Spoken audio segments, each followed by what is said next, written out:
Vous étiez des garagistes? Deux ont postulé, 2 ont fait la mécanique. Okay. Mon aîné Feko et notre super aîné qui est Salif Lajo aujourd'hui, je salue le passage, qui est devenu un homme de Dieu. Okay. Voilà, qui ont fait la mécanique et puis après, sont passés à la chanson. C'est quoi, il est devenu un homme de Dieu, Salim? C'est quoi, il n'y croyait plus? C'est un appelé de Dieu, il était malade. Ah ouais, quand il sort d'une grave maladie, que Dieu répond à tes appels, je pense que déjà il faut le servir définitivement. Okay. Et vous avez accepté qu'il parte? Il faut l'accepter. Peut-être que demain aussi, nous, si on peut être appelé de Dieu, on ne sait jamais. Ah ben, il sera là pour célébrer l'événement avec vous? Il va prier à distance et puis je pense que l'événement sera encore plus top. Ah, d'accord. Okay. L'événement, c'est bien sûr la sortie du nouvel album. Oui, modérateur. Oui, mais vous n'avez pas vu que vous avez laissé orphelins les fans depuis longtemps? Au fait, vous, c'est votre constat. Okay. Chez nous, on se dit nos albums, au fur et à mesure, se bonifient comme le vin. Vous voyez, peut-être qu'on ne fait pas les scènes à Abidjan, mais on fait des scènes à l'extérieur. Vous voyez un peu. Donc, quand les gens disent qu'on laisse nos fans, il y a des endroits où on va jouer. Pour sortir même des salles, c'est un peu compliqué. Voilà, c'est pas tout le temps s'il faut se présenter à la télé ou bien à la radio pour dire non, il a fait tel nombre de spectacles. Nous sommes des milliers de chanteurs, il faut laisser aussi la tâche aux autres. Autant tu as fait un album qui a pris du temps, où tout le monde a aimé, laisse la nouvelle génération aussi rebondir et puis prends le temps de préparer un truc qui va sortir, qui sera un truc de ouf.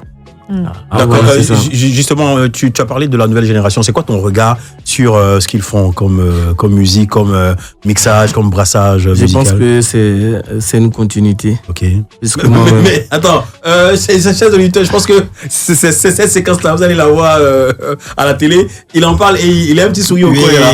C'est une continuité parce que je suis l'un des formateurs de plusieurs groupes. Notamment les leaders. Pas seulement que les leaders. Père Assonam Désir est passé à l'école, l'unique. Il y a plein.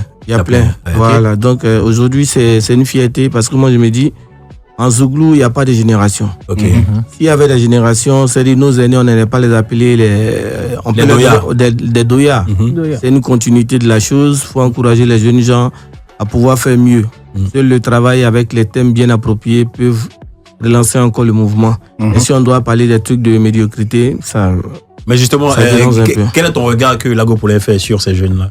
Lago Poulain, c'est une vieille marmite. On ne peut pas enlever 35 ans dans la carrière de ceux qui sont là présentement. Vous voyez, c'est une pièce maîtresse de notre Zouglou. Donc, respect du passage pour lui.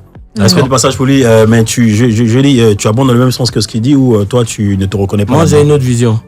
Parce que moi, j'accompagne tout genre de musique que je reçois dans la tête, que ce soit rap ivoire, que ce soit coupé décalé, que ce soit afrobeat ou bien de la variété. Je m'adapte à tout. Il faut bien le faire pour qu'au moins les gens soient plus encore dedans. Vous voyez, tu fais des musiques aujourd'hui là qui passent 5 ans, 10 ans, quand tu écoutes, c'est comme hier, c'est passé, c'est sorti.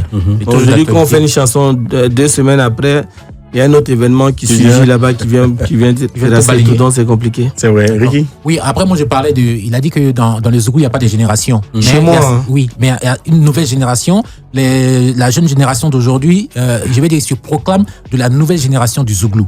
On a vu pour le concert de Yabongo, il y a des jeunes artistes qui se sont réunis pour dire c'est la nouvelle génération, on va soutenir notre frère pour le Zouglou. Toi, comment est-ce que tu regardes, tu vois ça? Ça a été signé dans quel tribunal? Il y a une nouvelle génération. Ah ben c'est eux-mêmes qui sont... Non, on peut se octroyer quelque chose. Mais moi, je pense que pour une administration, c'est une continuité. Vous voyez un peu. On a eu nos aînés qui ont donné le flanc. Nous sommes venus en tant qu'intérimaires de la chose. Il y a une suite de générations qui suit. Mais quand on parle d'une nouvelle génération, on parle aussi d'une nouvelle technologie. Vous voyez un peu, si on veut tout mélanger, on risque de ne rien entendre en fait. Regardez les thèmes que nous abordons et regardez ces thèmes qui sont abordés maintenant. Je pense que ce n'est pas conforme.